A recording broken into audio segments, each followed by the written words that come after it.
Not exactly a treasure chest.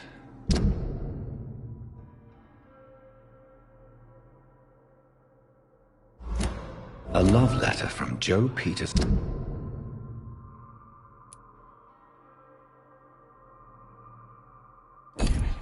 Wife, addressed to Baron Lewis.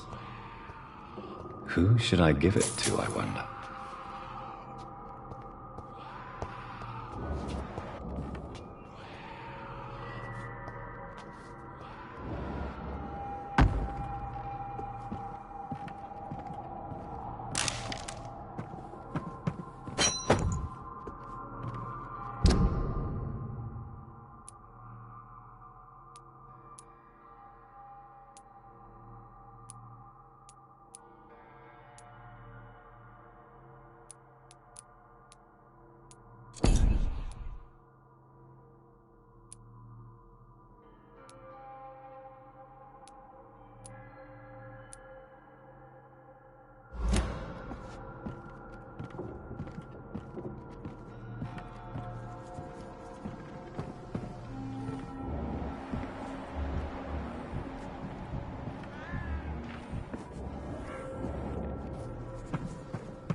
It's locked.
It's locked, all right.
A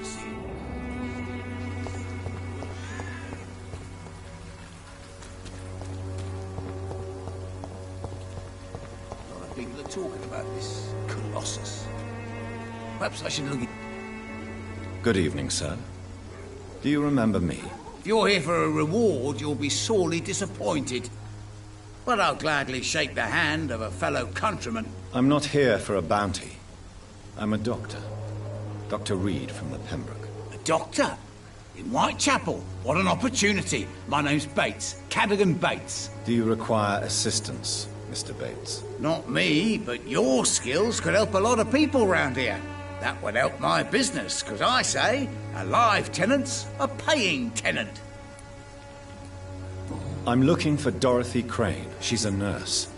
What can you tell me about her? Dorothy Crane, bless her soul. I really should thank her someday. Has she treated you? No. When I need a checkup, I'd go to a blood... not some back alley clinic full of sick foreigners.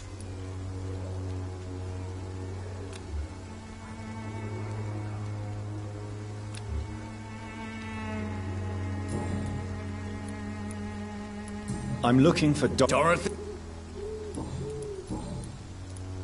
What help could I possibly be to your business? That's simple. I already get good money from all those fleeing the war. Can you imagine what they'd be willing to pay if I could offer medical assistance too? Mr. Bates, do not make me regret saving your life in this quarantine zone. I understand, Dr. Reed, you're from a good family. Don't want to get your hands dirty. That's fine. I'll be happy to act as your middleman.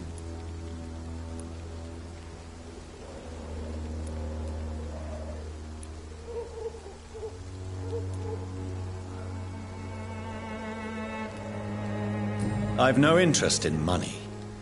Perhaps one night I will visit you and take what I require. If that should happen, there will be no need for a middleman. So it's a no, then. That's too bad. The Reed tonic could have really helped people, you know, save lives. Isn't that what you do? I mean, people buy that Swamburgh shit. It's unusual to see someone so happy around here, especially considering the current situation. Why should I be sad now? There've always been wars, disease, tragedy. There always will be. That's an unusual way of seeing things in these trying times. I don't see why I should shed a tear for another man's woes. I'm healthy, and I intend to stay so. What is your business, exactly? I offer fair lodgings for a modest price to the poor and weary of Whitechapel. I see. And what about those who cannot pay? Well, deals can be done, if you know what I mean. Money's not the only currency. After all, I'm not immune to a pretty face.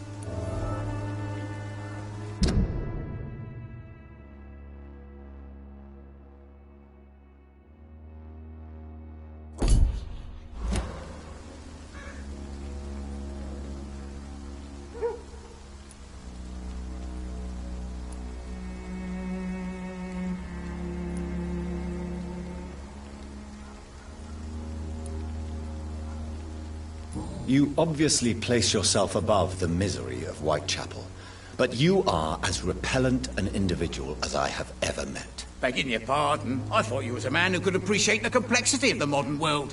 Things ain't just black and white, you know. Tell me, what's your honest opinion of the increasing violence in London? People are just beginning to discover what we've always known. This city's rotten to the core. They just took their bloody time to wake up and notice it. What do you mean? People are acting like the violence is news. But it's always been savage down here. It just bubbles to the surface every now and again. I'm looking...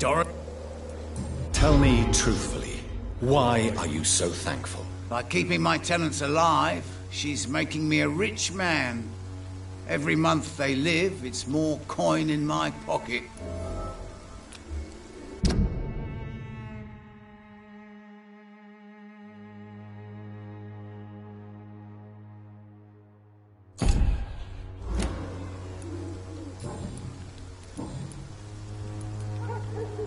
You seem to have recovered well since your attack. Do you ever think about what happened to you? Not much. It was a fucking nightmare. Savages, absolute bloody savages. Their appearance. Jesus. It made me want to puke. You'd better not come back here. I won't be around next time to save you. Goodbye, Mr. Bates.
I have this thirst for blood.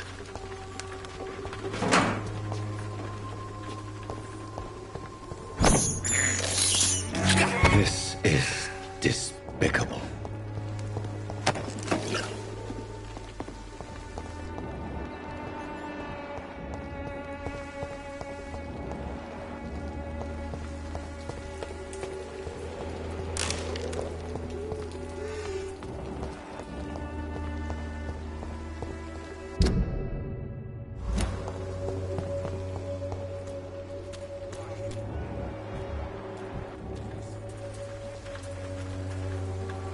Excuse me, sir.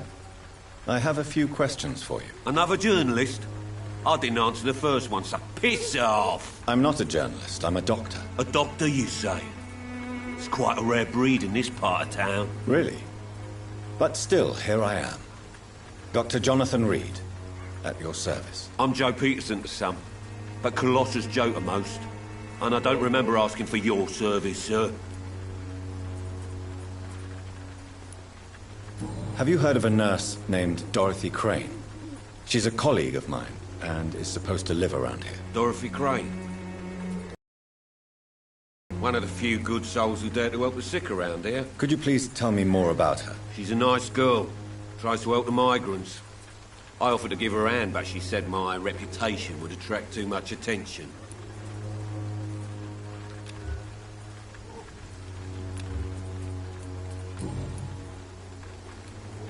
According to you, physicians are scarce in this part of town. Why is that? Not familiar with this neighborhood, are you? I guess your fancy colleagues are too afraid of being stabbed in the back. This part of town does have quite a reputation. Would you say it's justified? Totally. Look at me, for instance. I always look my opponent in the eye before knocking him out. May I ask what you do around here? I do whatever I want, and sometimes even more. Now sod off.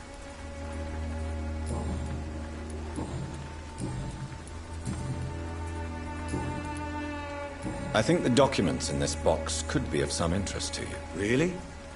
Where'd you get it? I found it in an abandoned building nearby.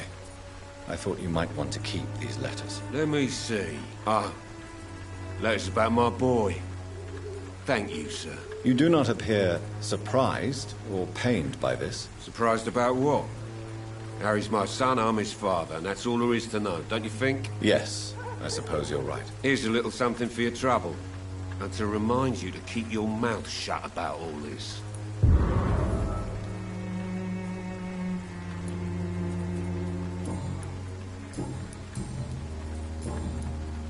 Goodbye, Mr. Peterson.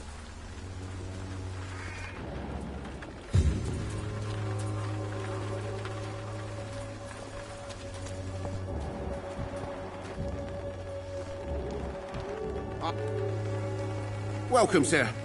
Please, take a browse of my wares. I'm Dr. Reed. I would like to ask you a few questions if you... Doctor? Interesting. I'm Barrett Lewis. Usually I don't have time to waste with talk, but at this hour of the night I can hardly refuse.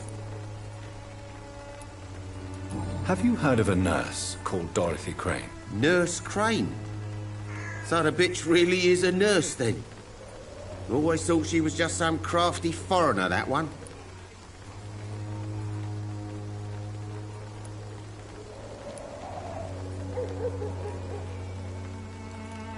Yes, she's a nurse, and quite a good one.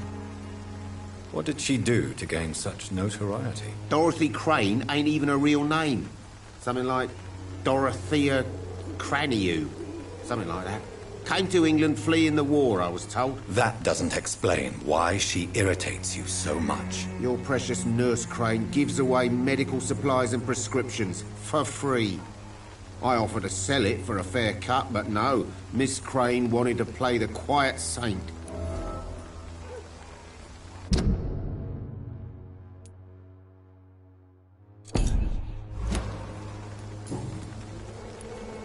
How is business around here? Business? I have no business. Between this racket, theft, and customers getting scared, I'm losing money every day. I see. Sounds like you blame someone in particular for your situation. It's no secret Joe Peterson spends his time harassing merchants. But with me, he's trying to put me out of business once and for all.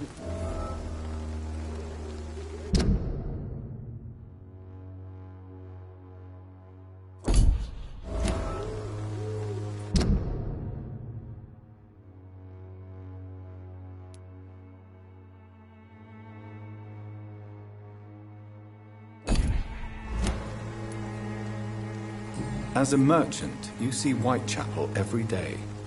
Have you noticed anything out of the ordinary recently? What you mean, besides the epidemic, the war, and all the usual crap? As long as I can remember, this part of town has been a bottomless pit, and no sign of the bottom yet. Violence is increasing in the borough. Yeah. A few nights ago, some blokes jumped me. Came out of one of the condemned workshops. Fever. Madness, something like that. Where did this happen? Why did you go there? In the closed workshops nearby. I worked there as an apprentice in better days. Now I only go to find trinkets or tools. Too bad I was mugged, though. There was good money in that little box of loot I lost.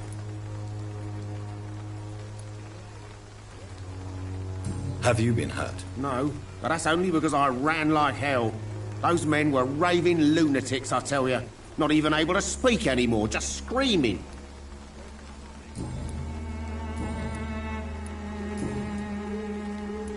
Barrett, you had an affair with Joe's wife, didn't you? Yeah, I did. She's the only woman I loved. My first regret is that she stayed with Joe after Harry was born. The second is I never shed a tear when she died. Did you ever try talking to Joe? Never. But I suspected he knew everything, even without knowing it. And he decided to make me pay in his own way. Do you mean you're Harry's father? No one will ever know for sure. And I don't believe I'd have been all that bad as a dad.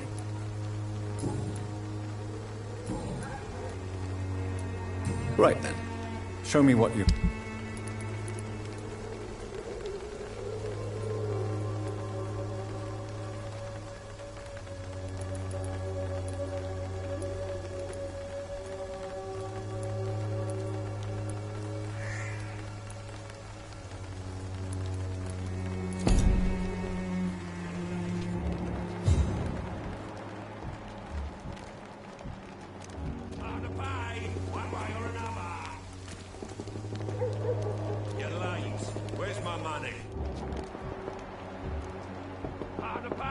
One way or another.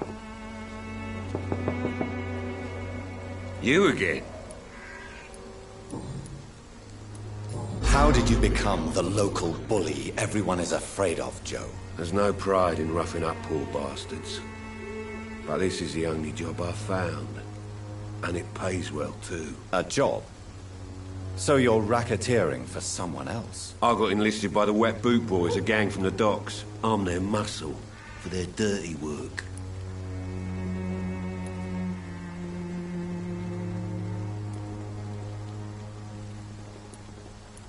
Most people don't become thugs when unemployed. This is a choice you made. I don't care what you think, sir. I do what I have to do for my own reasons, and that's that. I'm not sure Mr. Lewis would agree with your by all means necessary philosophy, sir. Oh, do you really think he's the poor victim here? Barrett can be as sneaky as anyone. Long ago, I even called the bastard my best friend.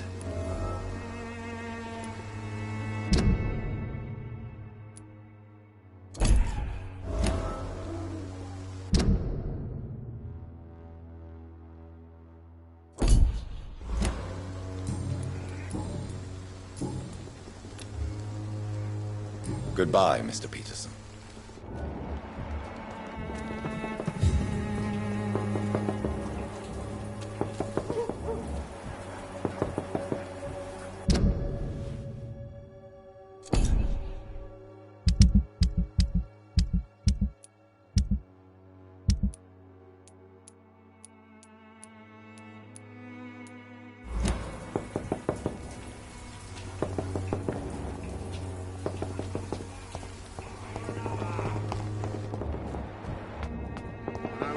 You're late. But this Where's my week has money? always been wretched. Now let your guard down.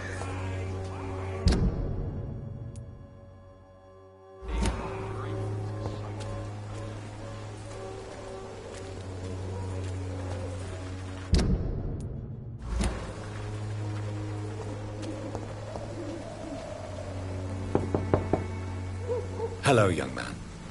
I'm Dr. Reed, and I would like to ask you a few questions. May I enter, please? Sorry, no, sir. My father does not like people entering our house, you see. Your father is worried about you, boy. He asked me to look for you. So my father actually worries about me then? Okay then. Come on in. I'm Harry, by the way. Is there only pain and suffering in this world?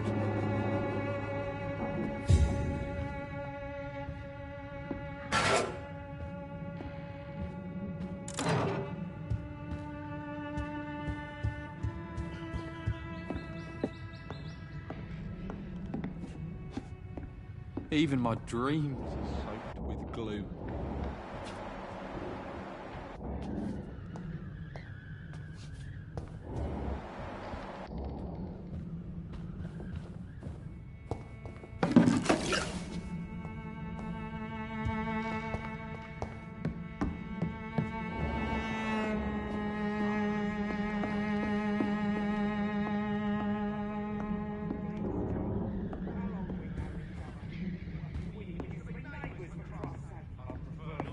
It's locked.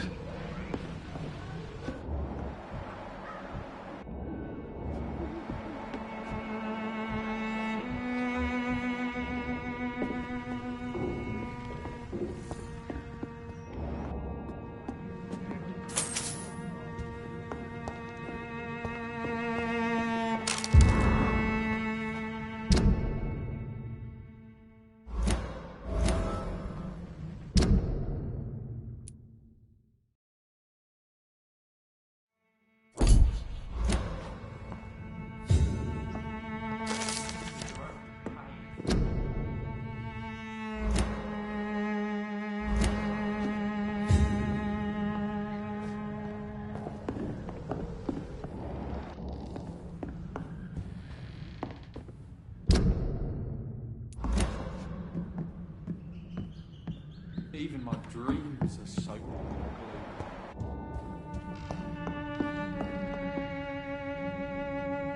glue. So, may I ask you a few questions? I'm not bothered. What could be worse? Do you know Nurse Dorothy Crane from the Pembroke Hospital? I'd like to know more about her. Yes, I know her. She came here to examine me when I was very sick. She said I should go out more.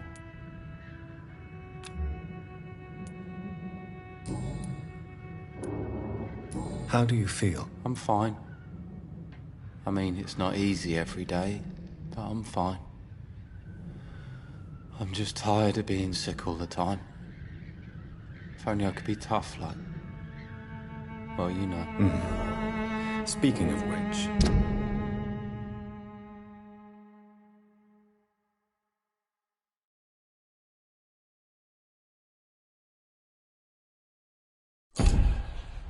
What can you tell me about your father? My father is an idiot who makes idiot things. That's all I have to say. Forgive my bluntness, young man, but you don't seem happy living in Whitechapel. Why should I? I never wanted to come here in the first place. It was my father's decision. And look around you. Does this look like a nice place to live?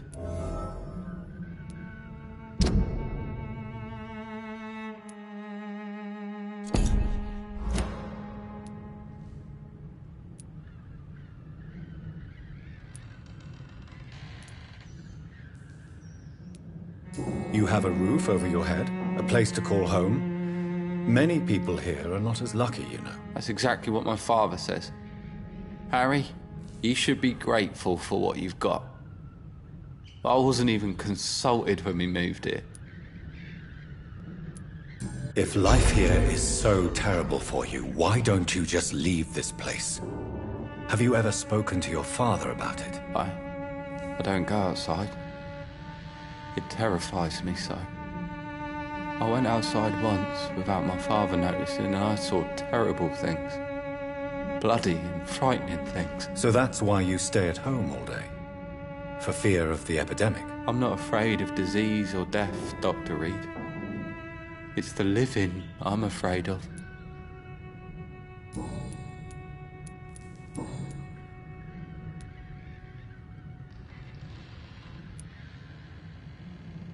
Do you remember when Barrett Lewis was close to your family? To your mother? Not really. I was too young. But I remember it was a happier time. Mr. Lewis was funny. He often had dinner with us. Why are you sad, then? Because it hurts to remember a time when my father used to laugh and smile. It hurts to realise he's as sad as me now. How was he towards you? He was nice, I guess. He never forgot my birthday. He always offered me books. I liked books. Your father and Mr. Lewis used to be good friends. What happened, Harry? I was young then. I don't remember Mr. Lewis ever coming back again after my mother died. Or was it after my father started bullying him? I don't know. Have you tried speaking to Mr. Lewis about it? I don't go out often, but yes. And he scolded me and told me to leave him alone. I guess my father frightens him too much. But you are not responsible for your father's actions. Am I not?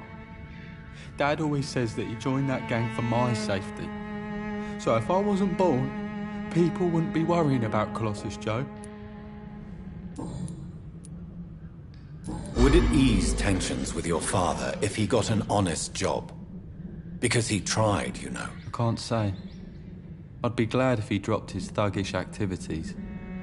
But I'm not sure it would be enough. Why is that? Sometimes I suspect it's me, Dr. Reed. Or it's this life. It's like I can't find my place.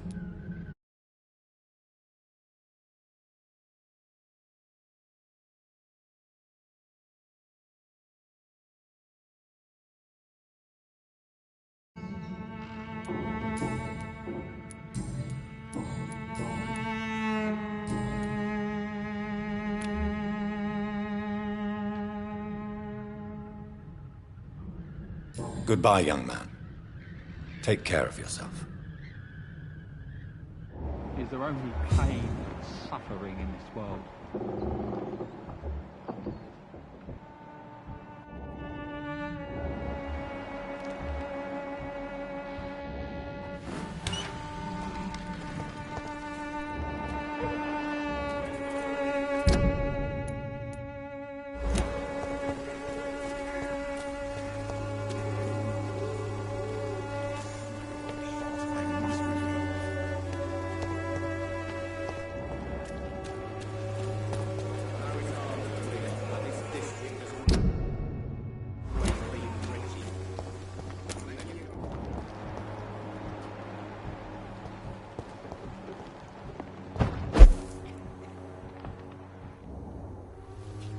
I cannot enter.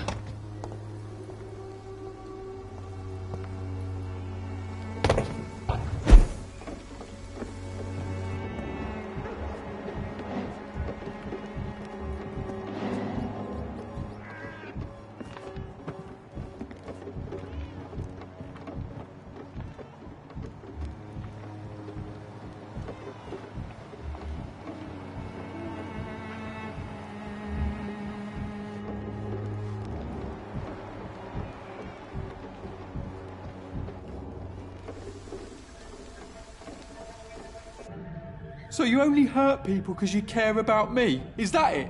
Don't be such a brat. I'll do what I must to provide us with food and medicine, that's all. Mum would never have let you bully an old friend like Mr. Lewis. Shame on you. Harry, I'm your father and I love you. But don't you ever speak to me like that again. What? You're gonna beat me too? Jesus. Give me patience.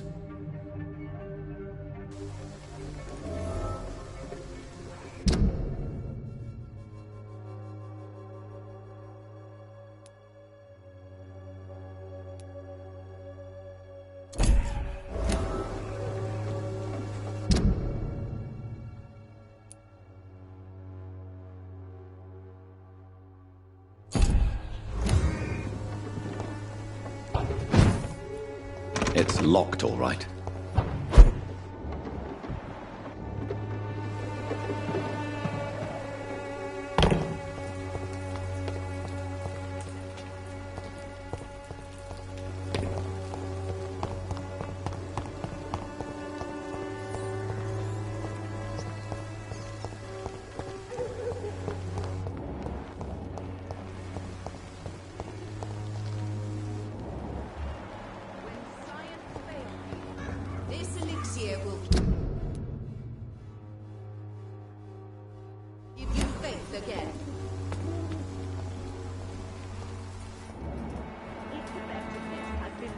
By many. Even the flu is no match for the Swanborough cordial.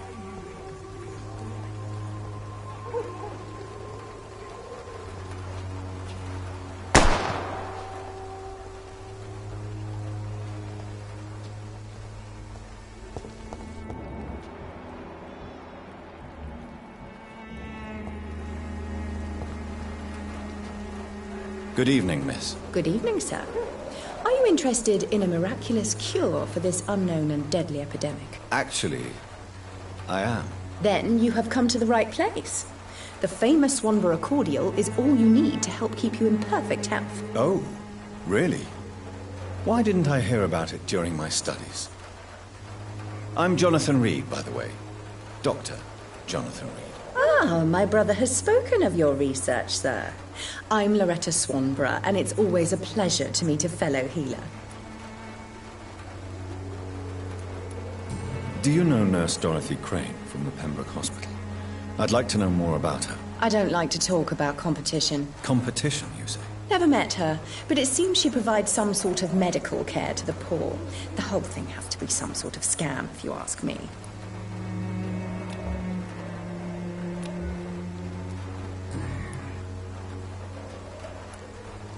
Tell me, who intrigues you most in Whitechapel? The region itself is something to see, but I would say Camellia the mute florist who gives away her flowers. What do you think of the locals? Most of them are afraid or desperate. They all come to me eventually for my remedy. Is there anyone I should avoid? Cadogan Bates, without a doubt. The bloody bastard remorselessly exploits poor migrants as soon as they get here.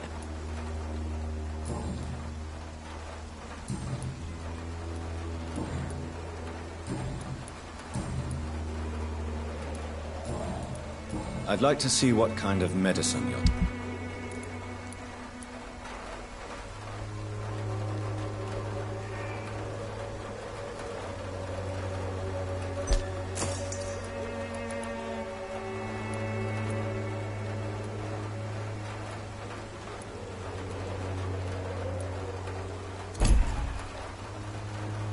Its effectiveness has been proven by many.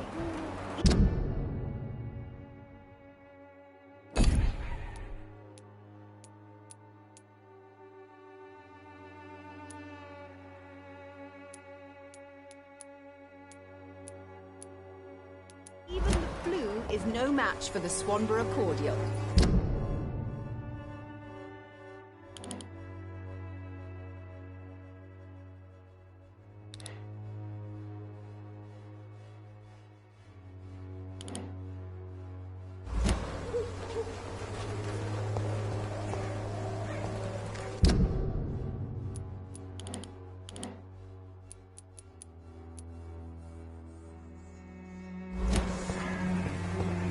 Swanborough cordial can be the answer to all your problems. As long as you have the money.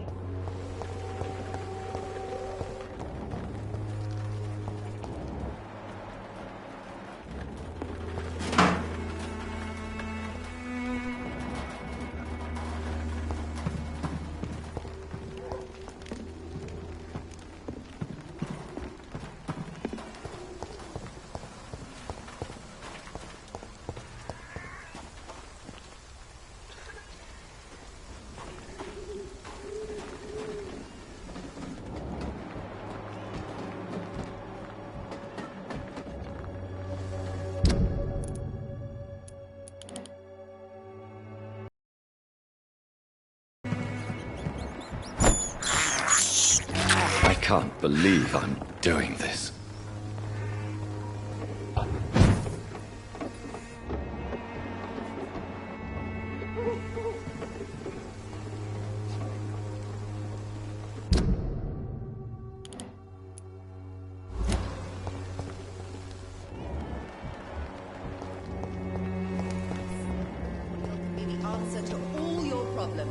What? Shooting a boy in the middle of a street.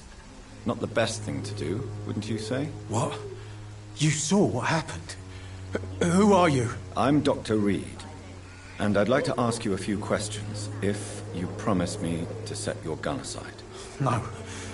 Look, I'm not a violent man. I'm Benjamin Palmer, doctor. And no one can help me. Not even you.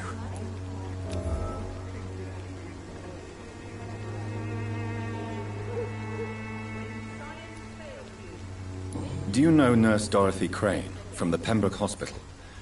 Have you heard anything? It's funny, I've been searching for her too. I need some pills. But the woman is a phantom, if you ask me. Really? And why is that? Word is she ain't real. She's a cover for some doctor who runs an illegal dispensary for migrants.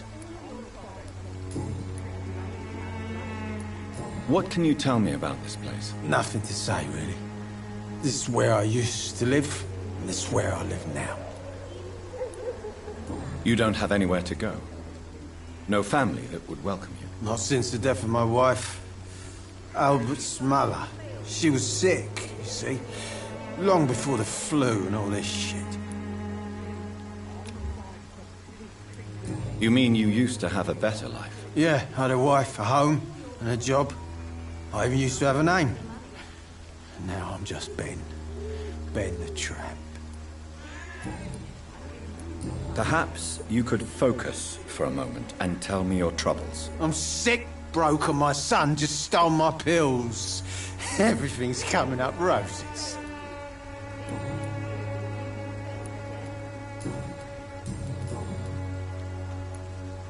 Whatever the boy did, I'm sure he didn't deserve a public execution. I swear I didn't want to hit him. It's just that I'm sick in the head, you see, and the boy just frayed me last nerve.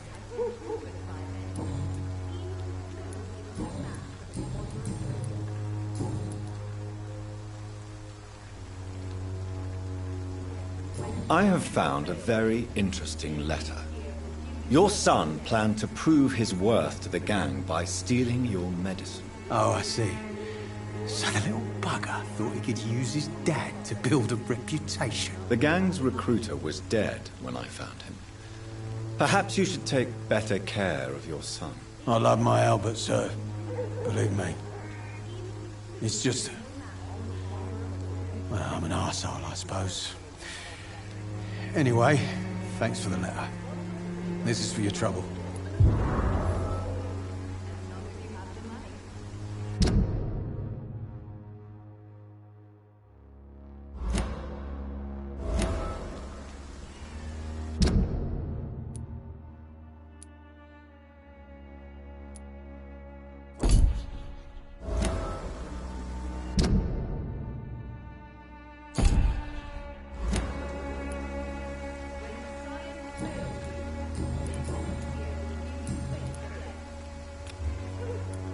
A gun, alcohol, and a bad temper make a terrible cocktail, sir.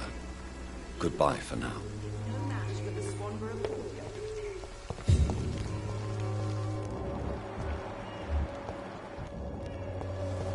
Me? I'll not die in some piss-stinking alley reeking worse than a week-old lavvy.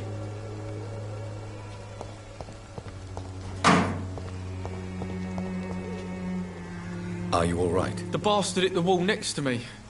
I don't even know if he meant to miss. If you've been hurt, I can help you. I'm a doctor. Name's Albert. Remember it. Now bugger off.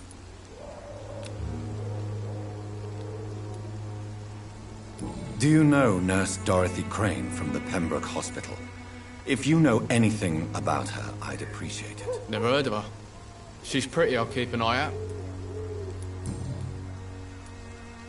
What happened? Did you really steal that man's medication? Hey, I didn't do anything, it ain't me.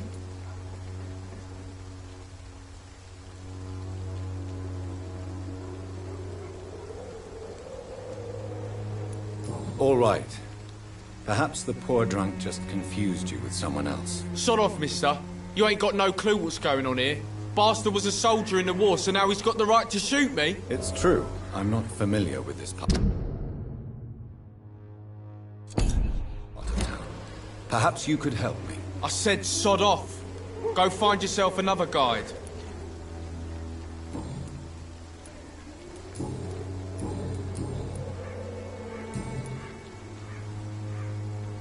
Goodbye, young man. Me? I'll not die in some piss-stinking alley reeking worse than a week-old lavvy. All the good... Good evening, Benjamin. I'm afraid not, Mr. Reed.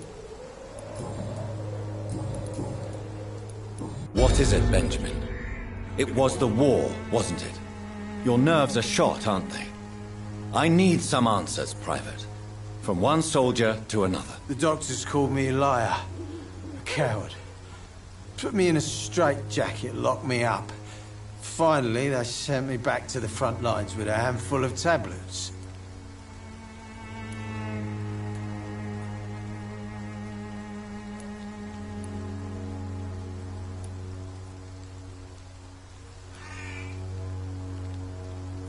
Yes. Sounds like shell shock. I've seen a few cases like yours. This is nothing you should be ashamed of, Benjamin. And it's perfectly natural in your situation. Not ashamed.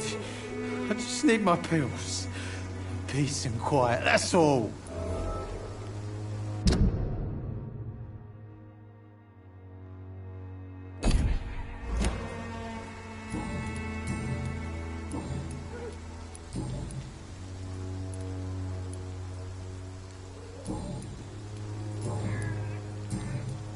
A gun, alcohol. Good evening. Loretta, your miraculous formula wouldn't even cure a common cold, and you know it. The Swanborough's cordial secret ingredient is hope, Doctor. And it's something people around here really need. A placebo effect is real and has benefit. But in your case, you could be murdering your customers, who may die because they are not receiving the necessary medical attention. Medical attention? In Whitechapel? Trust me, my cordial is the best option they have, since it is the only one.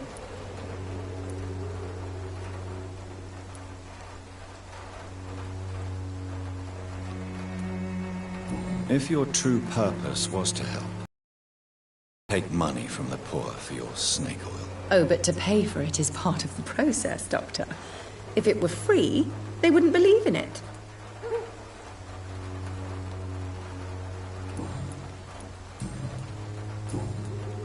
Goodbye, Miss.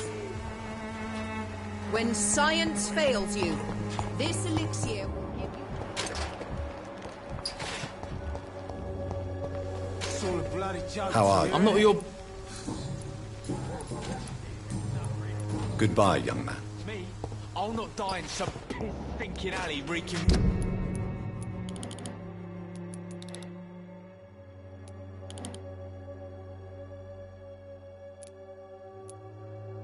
worse than a week-old lavvy.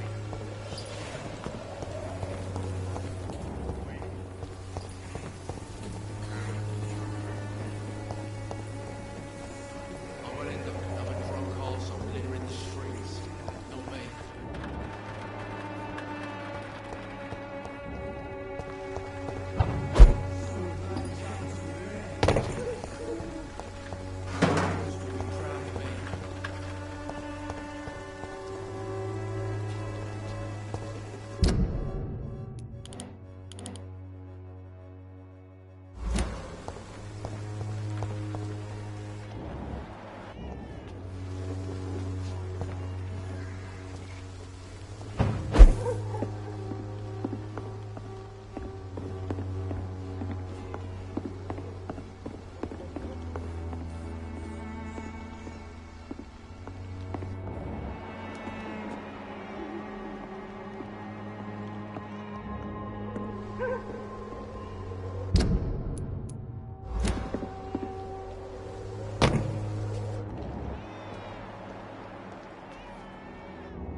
Good evening, Harry. May I come in? Sure. Sure. Is there only pain and suffering in this world? So, may I ask you... I'm not bothered. What?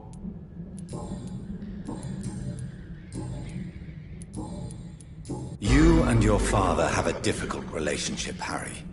Tell me, did he ever hurt you? No, never. My father can be brutal and rude, violent even. But he never touched an hair on my head. What is going on between you two, then? It's his job, if you can call it a job. He bullies people. Men and women we know, like poor Mr. Lewis. It's just not right. Do you need any medical help, young man? Yes, I do. I feel so tired. I don't know if it's the epidemic, but everything seems so hard. You'll feel better with this. But you need to get a grip, young man. Medication alone won't cure melancholia. I'm not sure I'm happy with the idea of living long in a world like this. But I thank you for your concern, sir.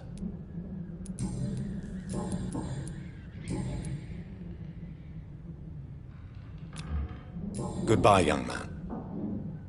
Is there only pain and suffering in this world?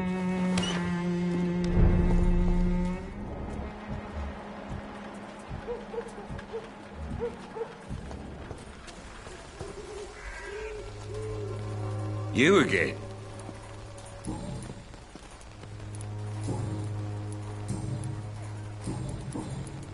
Why do you keep on working for the gang, Joe? You know it doesn't suit you. It's true, I hate this job. And I know I made some bad choices, but I'm a wet boot boy now. People won't forget it. You could leave tomorrow. Start another life in another town. That's easy for you to say, Doctor. We are poor. My son's weak. And there's no way he'll endure another disappointment. Why is your relationship with your son so difficult? Harry and I are so different. Sometimes I wonder if he's my own blood. Seems he's ashamed to be my son. Why not change that, then? If you used your strength to do good, perhaps Harry wouldn't feel that way about you. How dare you tell me what I should or shouldn't do with my boy? Who the fuck are you to interfere like that?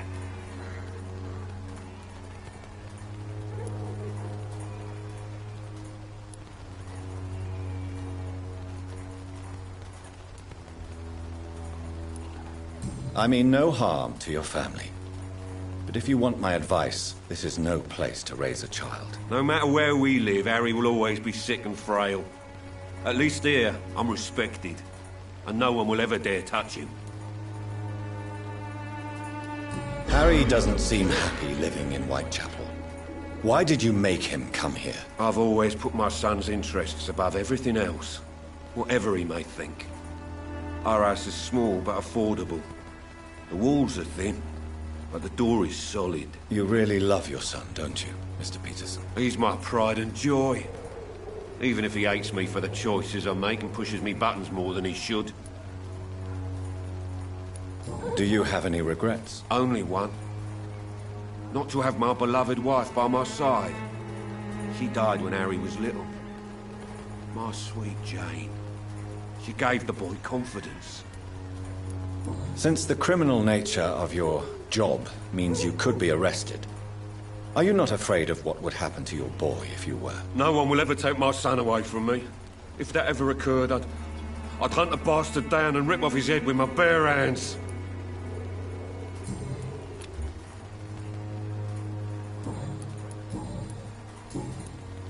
Goodbye, Mr. Peterson.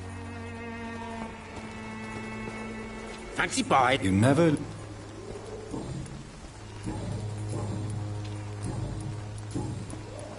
What do you know of Harry Peterson?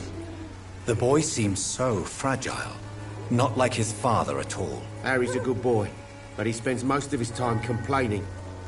He's had it tough, all right, but he needs to grow a pair. What troubles him exactly? Well, despite being his father's son, almost everything, I think. He never wanted to come to Whitechapel in the first place. Hates this place more than most of us. Joe Peterson. He's the villain here, isn't he? But you seem to know each other. I'd known Joe for years. I saw him box once or twice. He was a friend then. But these days, he's just another thug. What can you tell me about Mr. Peterson? Besides his behavior toward you, obviously. Colossus Joe was a decent boxer, good one even. But after his wife passed away, he found every excuse to stop training. Just wanted to pick fights with everyone.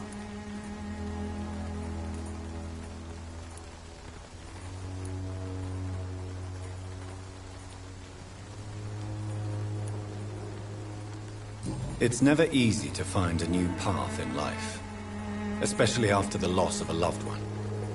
But crime is certainly not the best option. We've all had some rough times, ain't we? But most of us don't use our fists to see us through. And no one has ever stood up to this thug. Nobody would be fool enough to stand against a wet boot boy.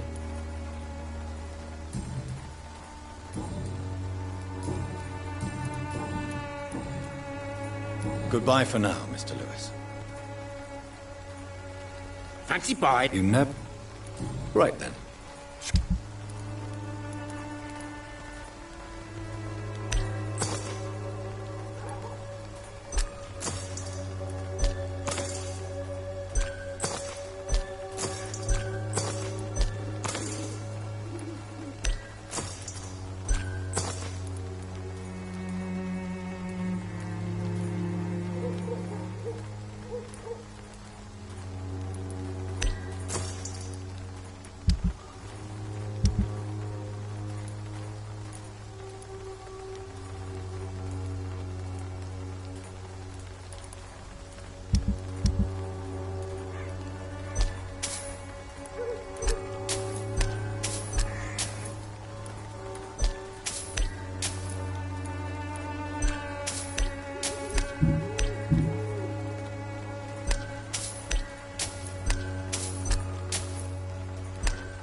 It's hard to believe, but this district has always been wretched.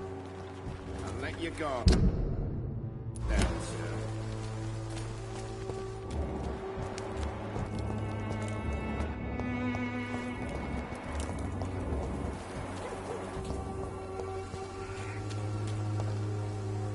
Mr. Evening. Since I took an oath to help people, can I be of assistance? Well, seen better days, that's for sure. But it was bound to happen with all these refugees about. Infecting you is probably the last thing on these people's minds. Take this, in any case. What? You give me this for free? Don't have a clue about this place, do you? Goodbye, Mr. Bates.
One brew cordial can be the answer to all your problems.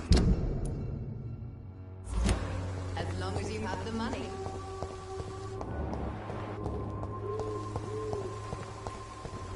Its effectiveness has been proven. Good evening, Benjamin. I'm afraid You don't seem well, Benjamin. I always feel ill, sir. It's like I'm never right. I will see. A gun,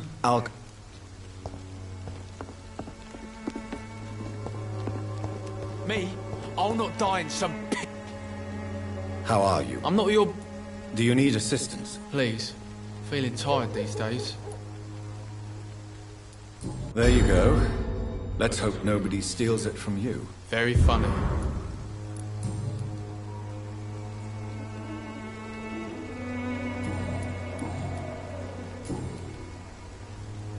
Goodbye, young man. I won't end up another drunk arsehole littering the streets. Not me.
no protection against malevolence. Would you like me to... Good evening. It's far.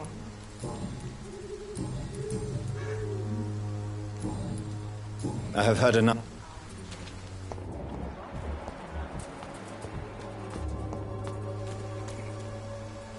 Good evening, Kristen. Change. Goodbye, miss. Take care of yourself as best you can.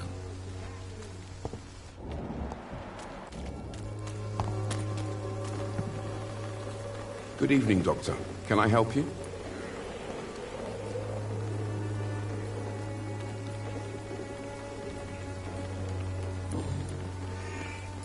Do you need assistance? That would be nice of you, Doctor. Who knows what I may have caught you in my investigation. If you persist in investigating the most pox-ridden boroughs of London, you must accept the risks. Thank you, sir.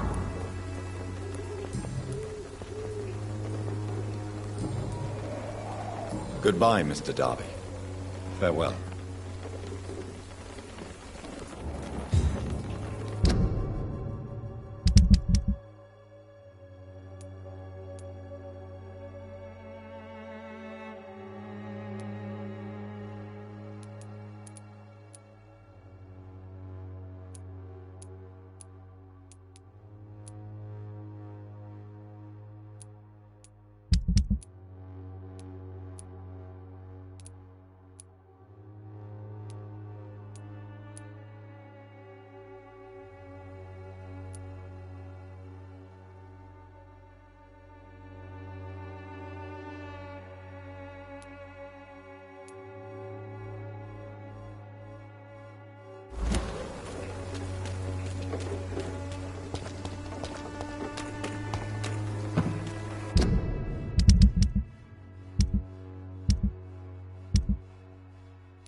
What do you want? Leave me alone. Good evening, sir. I'm Dr. Reed. I'm looking for Nurse Dorothy Crane. There is no Dorothy Crane here.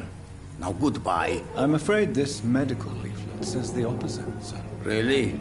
Well, I'm afraid I'm going to close this door right now. Go bother someone else, Mr. Doctor. To enter that house, I must discover who this man really is. Maybe I could start by observing what he's up to.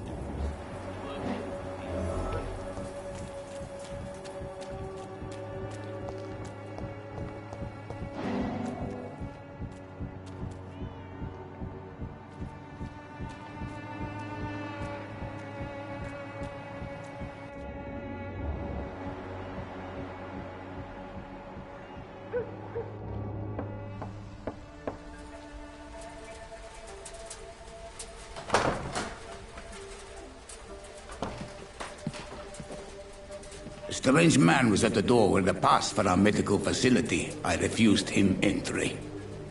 Darius, how could you know he didn't need our help?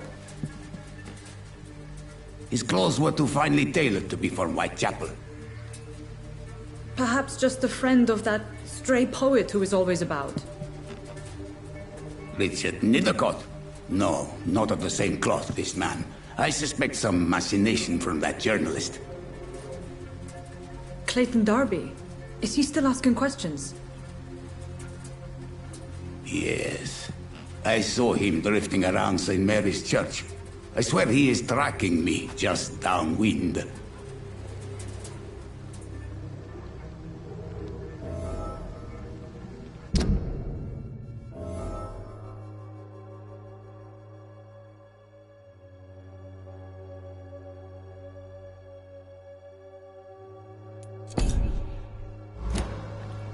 I must talk to that journalist or the poet. They must know about Darius. Nearby the church you just mentioned.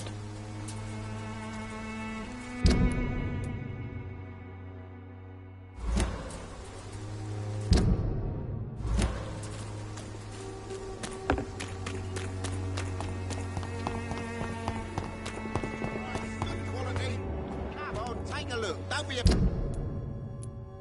afraid. Cheap price, good quality. Come on, take a look.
Malevolence and trickery.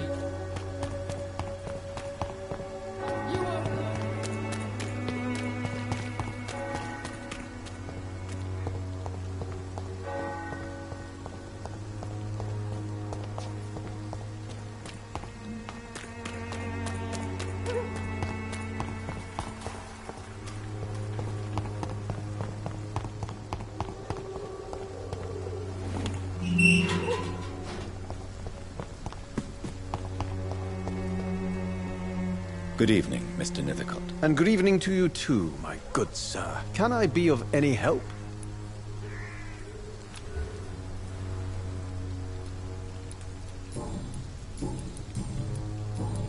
May I ask you a few questions about the district? Extraordinary part of town, is it not? I'll be glad to help you, if I can. I'm looking for Dorothy Crane, a nurse who lives in this vicinity. Dorothy Crane. Oh, I love the name. The Crane of Whitechapel. Sounds very mysterious. But, sorry, no, never heard of her. What can you tell me about an old man called Darius? Darius Petrescu? Yes, I know him. At first, I thought he was only a small publisher. I invited him to publish my work, but his reaction was pretty clear. Not interested in your talent?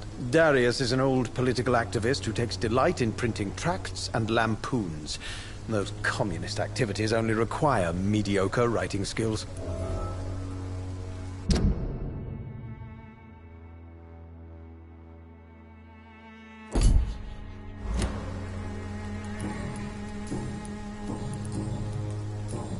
I'll leave you alone.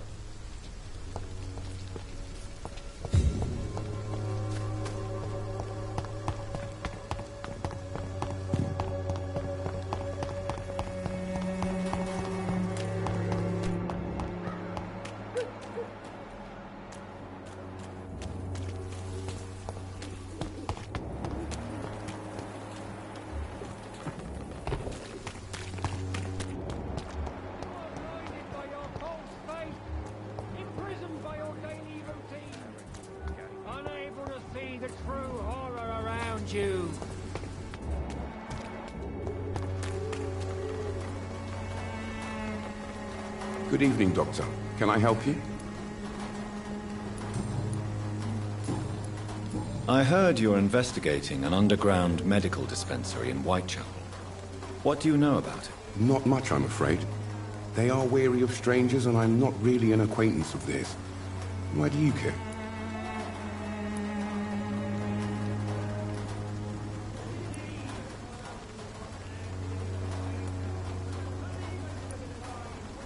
It's confidential. Speaking as a doctor, I'm sure you understand. Are you sure you're not just concerned about the repercussions that a scandal involving a certain Nurse Crane from the Pembroke Hospital would bring? Without a doubt, you are a damn fine journalist, Mr. Darby. What do you know of her accomplice, a man named Darius? I don't know much about the man. He's very cautious. Never goes out. Doesn't seem to have any friends or family. He has no relatives at all? No. Except for that strange man, a poet named Richard Nethercott, who sometimes comes by. Darius would never let him in. Where can I find this Mr. Nethercott? He spends most of his time lurking around Whitechapel, talking to himself or declaring verses. These days, you can usually find him behind the church. He never goes out? No. A few days ago, he unexpectedly did. I followed him, but it was just a ruse to keep me away from his house. Really? How do you know? He went to the nearest mailbox, but just before posting his letter, he ripped it up and threw it away.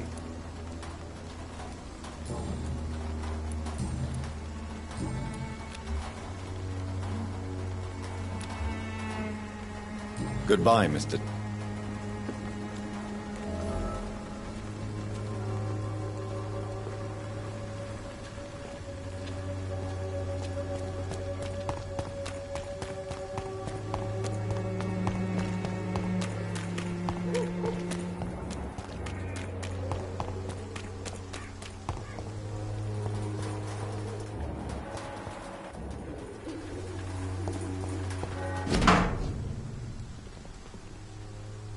The content of Darius' letter to his children could give me more leverage to enter. Darius is a bit less of a mystery now. It should not be that difficult to incite him to let me in. Camellia, the silent flower. Good evening, Mr. Nethercott. And good evening. May I ask... I'll leave you.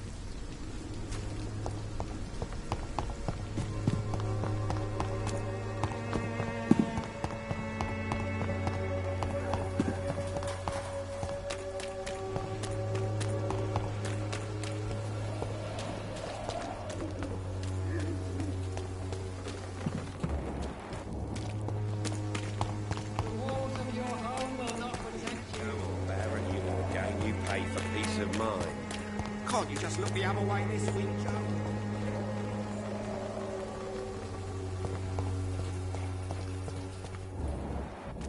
Who distribute flowers at this hour of night? This is only the beginning. This district seems to get uglier every year.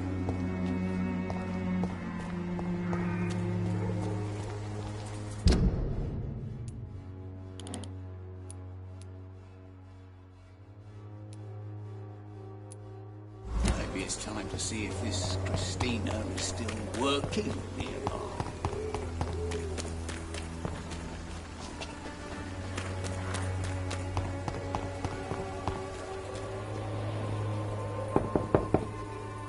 Mr. Petrescu, just 1 minute. please. You again. Go away. Sir, wait. Stop this nonsense. I know Nurse Crane is here.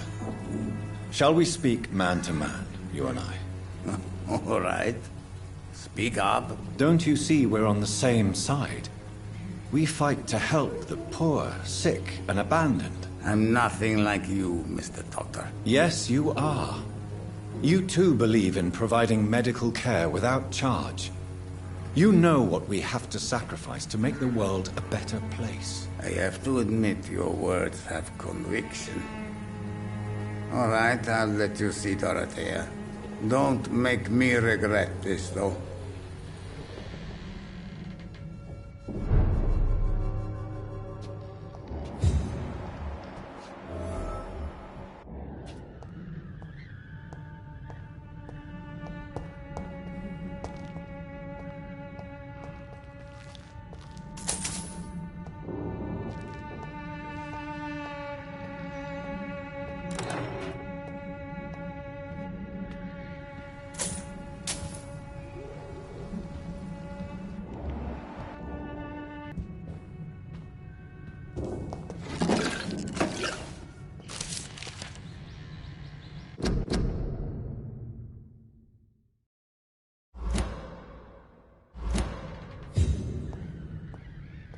It's locked.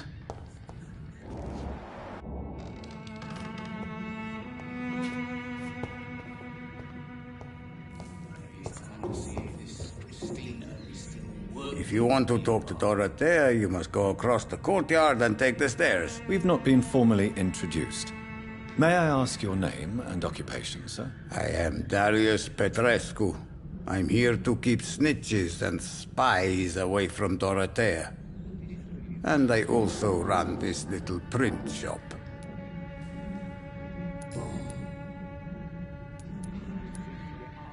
So Dorothy's real name is not Crane? Like myself and many people in this area. Dorothea is from occupied Romania. That's all you need to know. She seems important to the community. More than you can imagine. The West End does not want to hear of Whitechapel's misery. Dorothea is one of the few doing something about it. Tell me everything you know about Camellia, the mute florist. I do not believe in the afterlife, Doctor, but I'm almost convinced Camellia is an angel. She volunteered to give out our medical leaflets. Are you not worried for her safety? She is as brave as she is tough, and clever, too.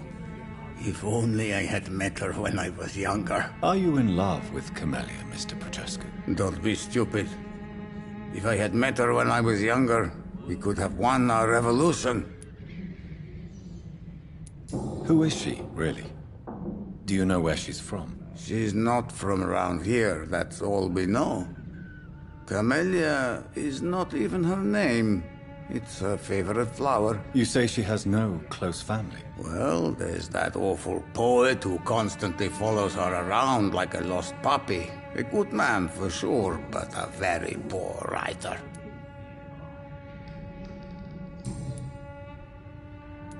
Tell me everything you know about Camellia, the mute florist. I do not believe in the after...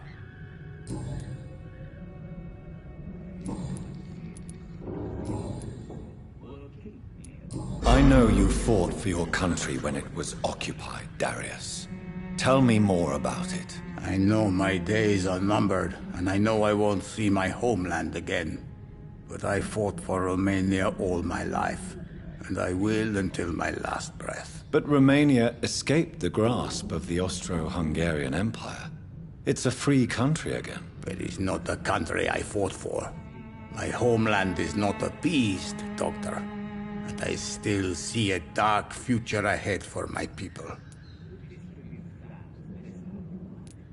Do you have any family left, Mr. Petrescu? Children or grandchildren? Who knows? I have abandoned my people for so long, they might as well be dead. As dead as I am for them, I suppose. Don't be embarrassed, sir. If you must know, my own father disappeared many years ago, and I forgave him. It's quite awkward to talk about our families like this, but thank you, Dr. Reed. I appreciate your trust. This war won't last forever. Did you ever think of returning to your country now it's free? No. I have taught strength and determination to my sons and daughters. I'm an old, dying man who only has memories of better times to cherish.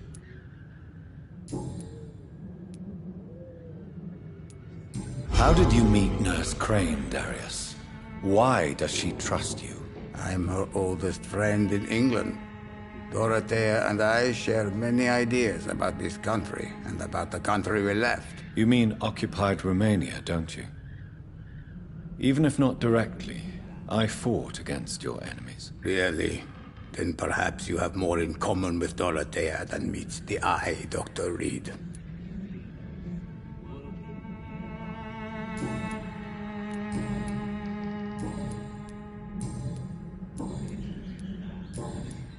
Tell me I do not... Are you not? Are you in... Don't be...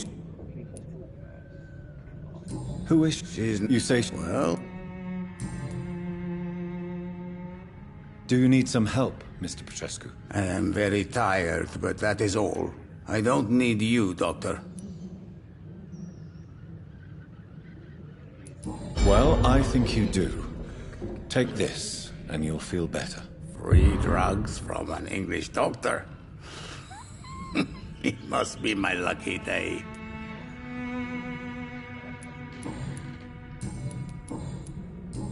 Goodbye, Mr. Petrescu.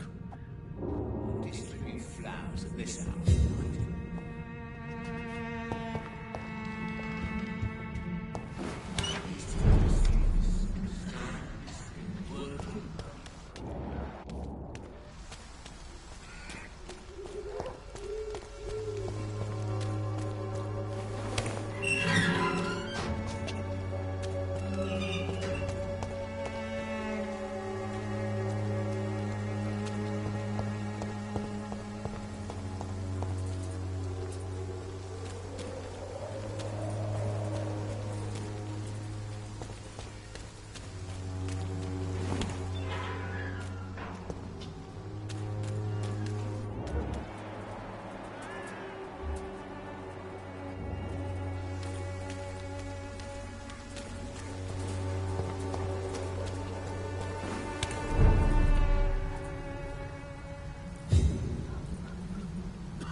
Can you hear my voice?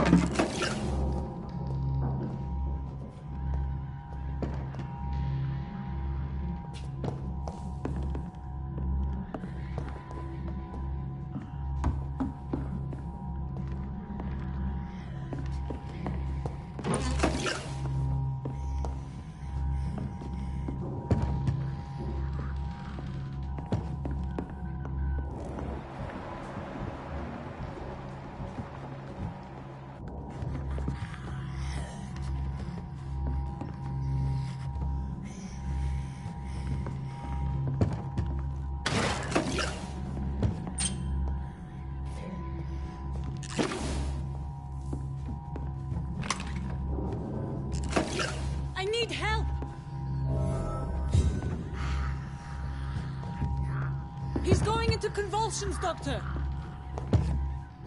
What do we have here, nurse? Patient Raz Van Vasily. High fever running on 3 days. Complaints of dizziness, muscle aches, and head pain. Diagnosed with influenza. Treatment? Aspirin and salicin for the fever and discomfort. Liquids for dehydration, but he's having trouble keeping even water down. Thank you, nurse. Anything else I should know? He did lose consciousness this morning, but he's never had convulsions like these. He's not convulsing, he's choking. He's not getting any air. Scalpel! Hand me that scalpel! What can I do, Doctor?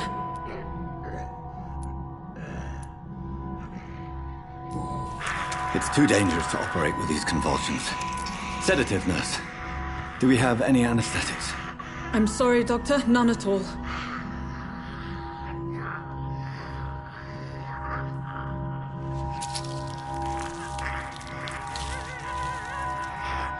I need to perform a tracheostomy.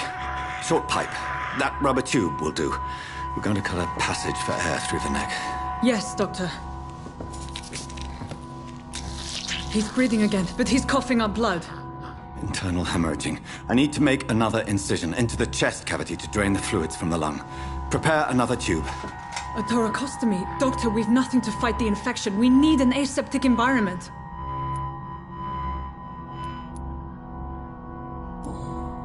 Right then, Nurse Crane. What do you suggest we do? I've no idea. I'm not the doctor. Time is of the essence. We need to perform a thoracic drain. Yes, Doctor.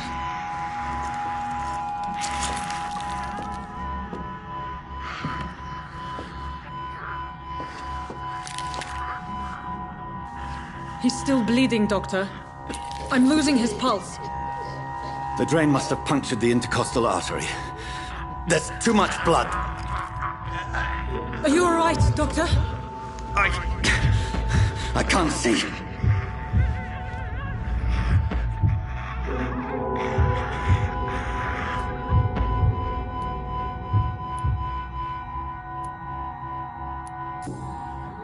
Yes, I have this, nurse. Allow me to finish the procedure alone. I need the room. I'd prefer to stay and see this through. This is my patient, Doctor. I have needle and thread for stitching the wound.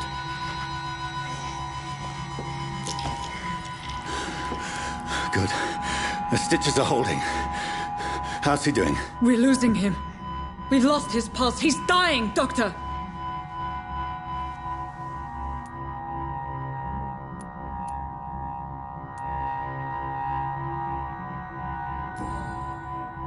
Cardiac massage, now. Cardiac...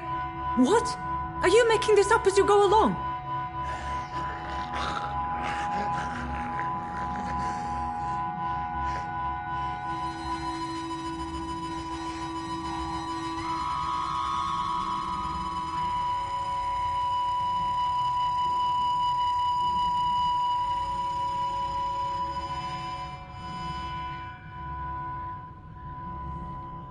We've lost the pulse. He's gone, Doctor. Nurse, we did everything we could. Truly? Everything you could? Is that how you'll report this in your log? Is this how the war went? Piling up one poor corpse beside the next? This was not an influenza-induced seizure. I've never seen symptoms like these on the continent. Neither have I. But the previous symptoms leading up to this attack were the same, indistinguishable from the epidemic. No. There was something more vile in these reactions. Something primitive. There have been numerous reports of mental breakdowns caused by the fever that accompanies the flu itself, Doctor. Yes, but... I'd best take some samples of the blood for analysis.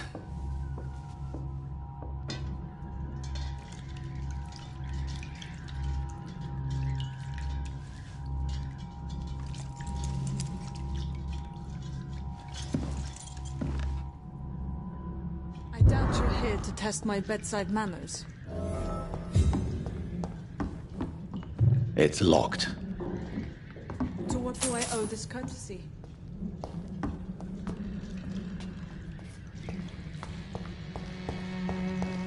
This is an unfitting place for the illustrious Dr. Reed. You shouldn't be here. I suspect it was more than intuition alone that led you to us. So, how might I be of service, Dr. Reed?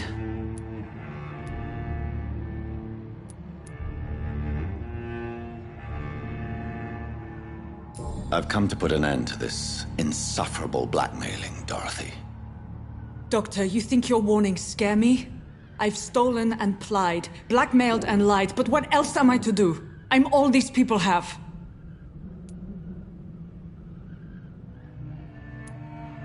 Dr. Swansea is a sensible and honest man. He wouldn't have refused your friend's care at Pembroke. It's easy for you to say, Doctor. These people cannot go to the police, nor to the hospital. They don't even speak English. They depend on me for everything. But why Lady Ashbury? Why her, of all people? She's pristine and proper, all right. But that she-wolf in sheep's clothing murders the poor for sport. I have her where she belongs, and I'll milk her for all she's got. So, the end justifies the means. Is that your defense? I know you're kind, Doctor. Just another fine-heeled, silver-spooned gentleman who was given the world on a platter. You know nothing of poverty. Nothing of the shame, the hunger, the loneliness. You've convinced me of the sincerity of your actions and their noble justifications. But all the same, blackmail is a crime, and it will stop, Nurse Crane. So, are you going to turn me over to the authorities?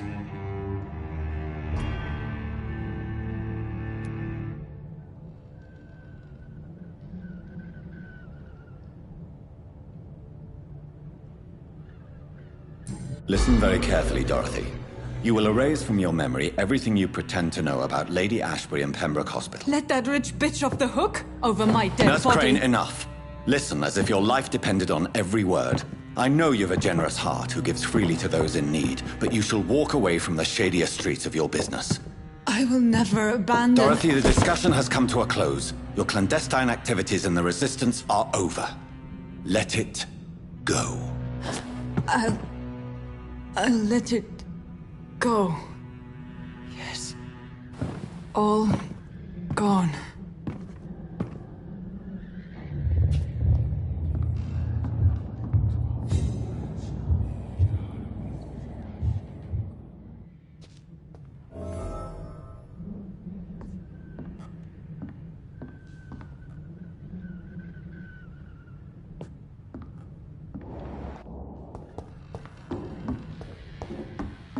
It's locked, all right.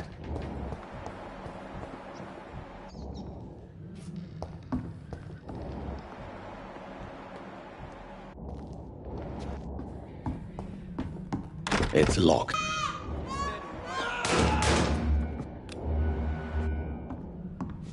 Oh, this one stinks already.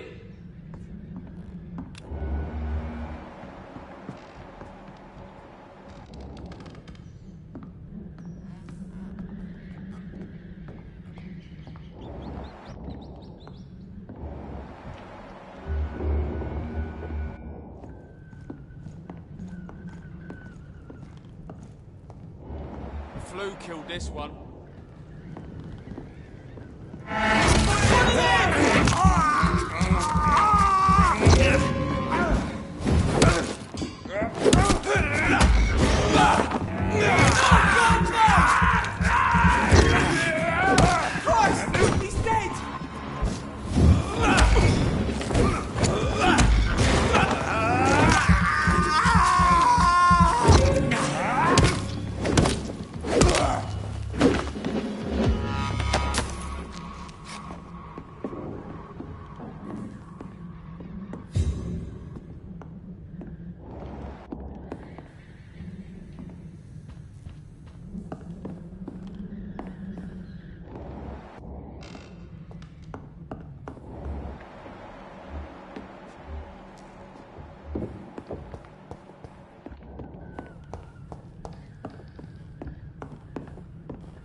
It's locked, all right.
Distribute flowers at this hour of night.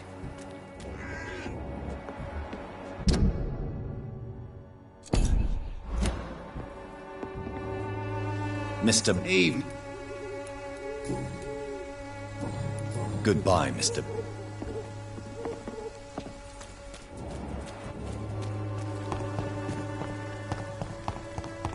The Swanborough cordial can be the answer to all your problems. As long as you have the money. You've wasted your life away. Me? I'll not die in some piss-stinking alley reeking worse than a week-old lavvy. Yeah. Stealing drugs from the sick and suffering.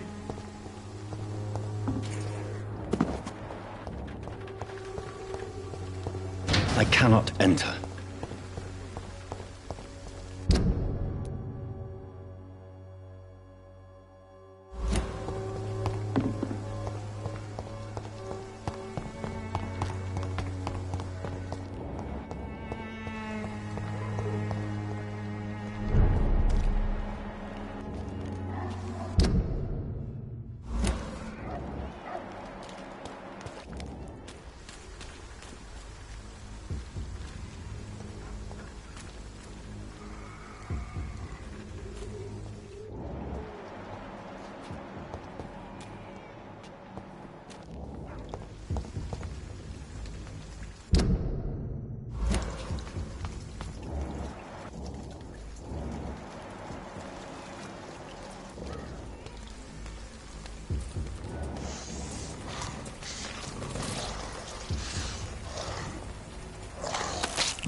It's locked, all right.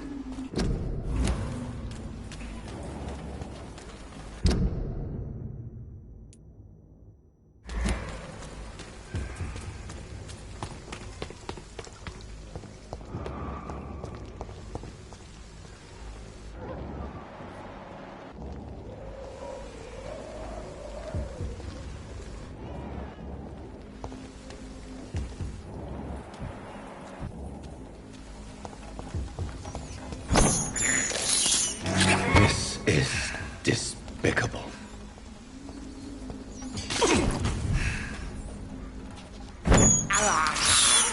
I have this thirst for blood.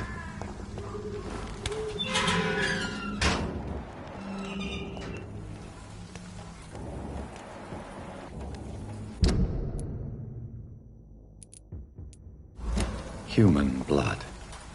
Whoever left these marks did so deliberately.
Pembroke is so lucky to have Dr. Reed.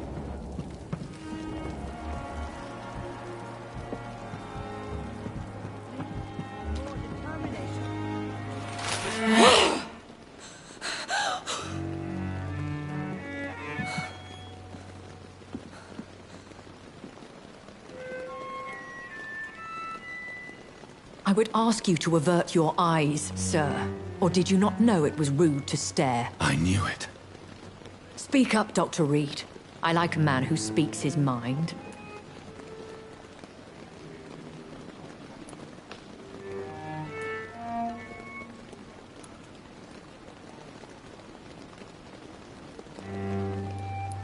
Hiding your true appetites behind a facade of compassion. Bravo. Very clever indeed. Spare me your sarcasm, Jonathan. You are but newly born in this world.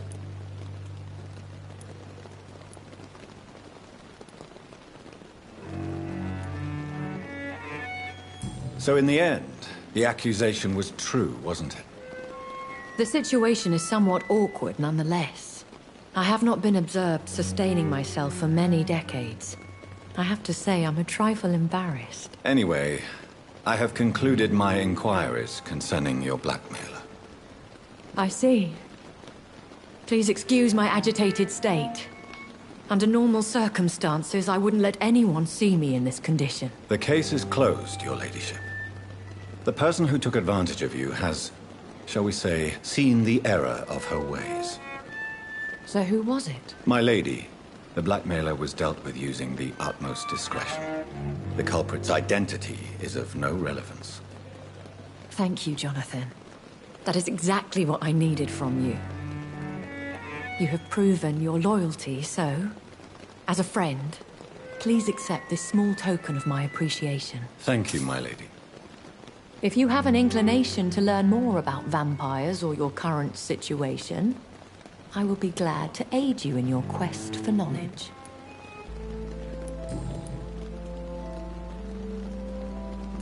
I don't understand. Why was I created and then left for dead? That is a question only the one who made you can answer. It's not normal practice. I doubt even if you find him, he will answer you, considering how cruelly he treated you. So me being a vampire could have been a mistake. I very much doubt it, Jonathan. Contrary to the legends, it is not as simple to make another vampire by just biting someone. I'd like to avoid creating another vampire by mistake anyway. Tell me, how is it done? The process is dangerous. It could even kill your potential progeny. If you did decide to sire an offspring, they must drink of your blood, Jonathan.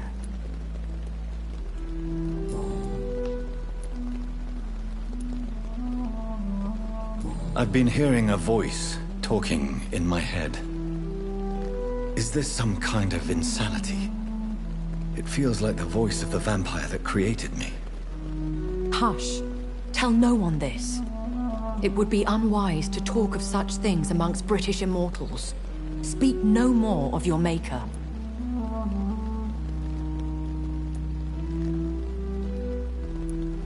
How could this cause offense?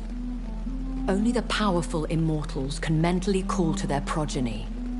No vampire or hunter will sleep easy, knowing that an unidentified elder is stalking the streets of London. Excuse my forwardness, but... are you my maker? Me? Goodness, no. Only a foolish immortal would create a progeny without taking precaution. And I'm no fool.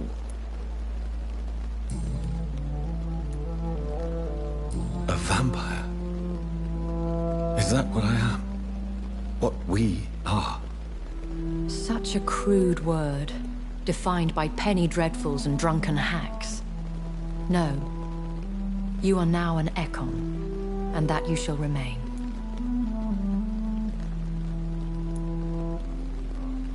Are you an Ekon too? Yes, I am. We are the closest thing to what man refers to as vampires. Forget what you think you know about us. So we are Ekons. How can I identify us amongst other vampires? How to put it? All Ekon are vampires. But all vampires are not Ekon. We are but a branch of the immortal tree.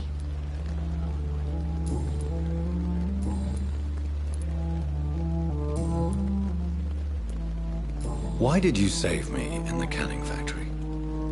I could hardly stand by and watch such a promising young blood as yourself be torn to shreds by some gutter scowl. William Bishop wasn't the vampire that created me then? No, Jonathan. Whatever their strength and demeanor, Scowls are the progeny of careless vampires. It cannot be the other way round. What type of vampire is a Skull? Not a true vampire. The deformed offspring of lesser vampires. It is a shame these creatures run wild, slaves to their baser instincts.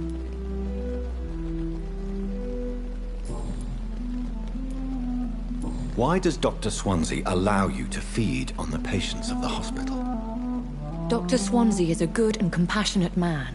He is trying to find a solution for our hunger. Until that happens, he is clever enough to understand that I only feed upon the dying.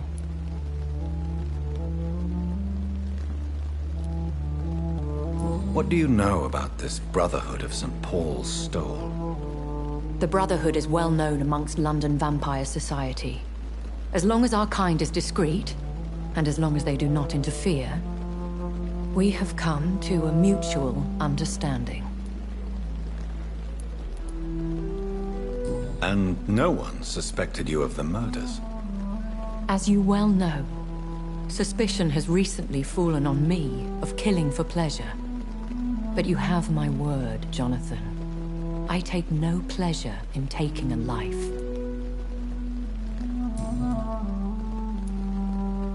I know this is beyond the pale, but may I inquire your age? Really? And I thought you were gentlemen. If you must know, I'm 27. I've been 27 for a long time now, and 27 I shall remain.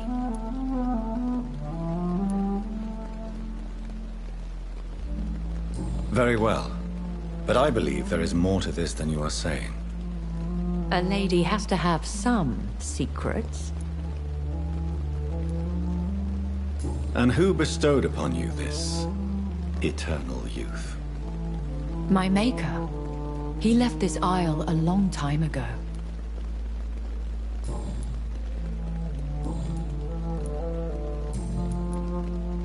When I awoke, changed, I was chased and attacked by vampire hunters. Prepared and well-trained. Though I can't be certain. More than likely, it was the once glorious Guard of Priwen.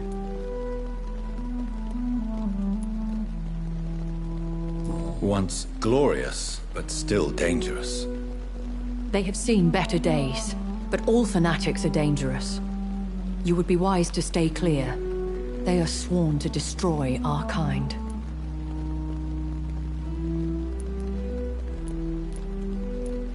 You make them sound like some sort of cult.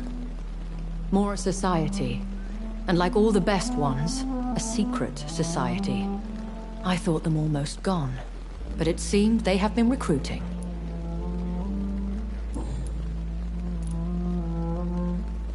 I've been away from London and England for 3 years. This isn't the city I remember. Things have gone from bad to worse here, Jonathan. I've lived in this city for a long time, and I've never seen it like this. The Spanish flu has hit London that bad. Yes, but it's not just that. I've heard things. Things I've not heard for a very, very long time. There are whispers in the shadows. Something far worse than the Spanish flu is here in the city. What is it you fear? Fear has long since flown this form. But there is something malevolent circling us. I feel fear is merely waiting in the wings. Are there many vampires here in London? Immortals are of a rare breed, and we often tend to hide. But you may occasionally meet some of us at night. Do you know any of them? Have you an idea of the identity of the vampire who attacked me? You mean your maker? No, Jonathan, I have no clue. But I fear he or she is as careless as cruel. To let you discover your new condition by yourself. What do you mean? Every now and then, you may discover an immortal in the deep of the night. But we are a rare and reclusive breed. Our progeny is almost never accidental.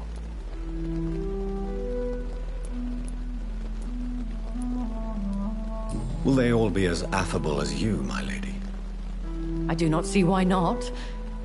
But remember, even the shark smiles before he bites. That sounds like a lesson from experience.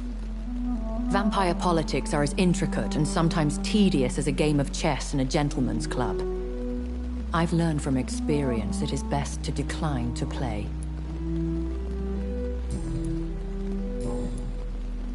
I bid you farewell. For now, my lady. I must quickly analyze the blood I took from Nurse Crane's patient.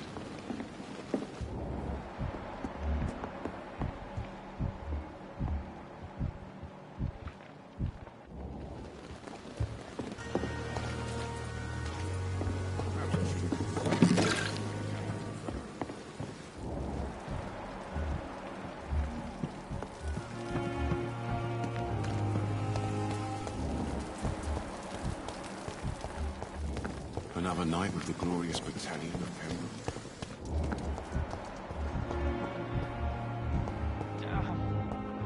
The pain. It's here again. I need blood.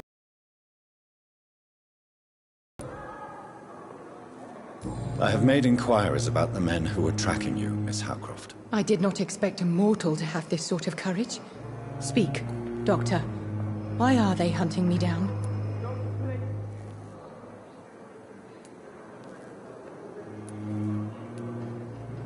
It was a misunderstanding. These hunters were in fact looking for a very different creature, but they mistakenly put their sights on you. I knew it. I have become undone. Those hunters have discovered me, but they don't know what I'm capable of. If you'll accept some advice from a petty mortal, I think you should assume a low profile and just quietly disappear into the shadows. You are right. And you have served me well, mortal. Take this as a reward for your time.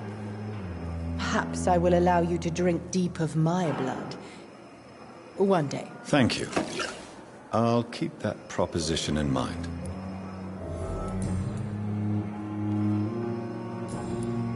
I'll leave you, Mistress of the Dark, to your nocturnal activities.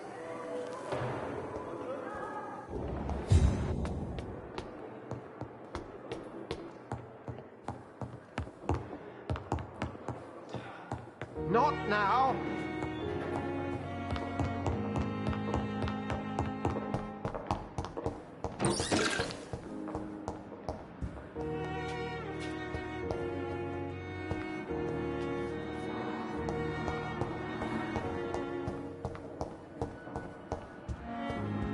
It's locked, all right.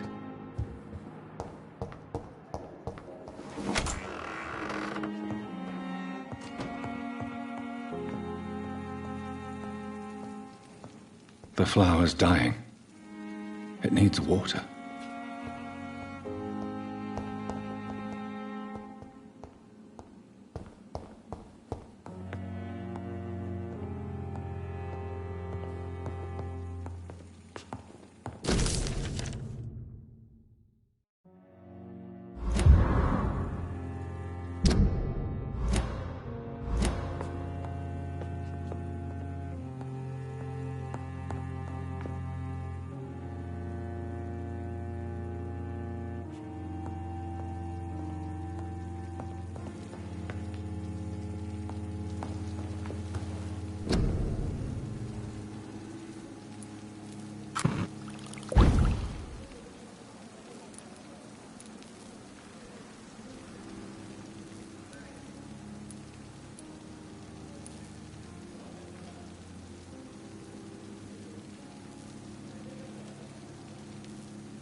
Razvan Vasily was infected by Spanish flu, but also has the highly unstable blood of the Scowls. Is the London vampire epidemic transmitted through the flu? I should talk to Dr. Swansea about it.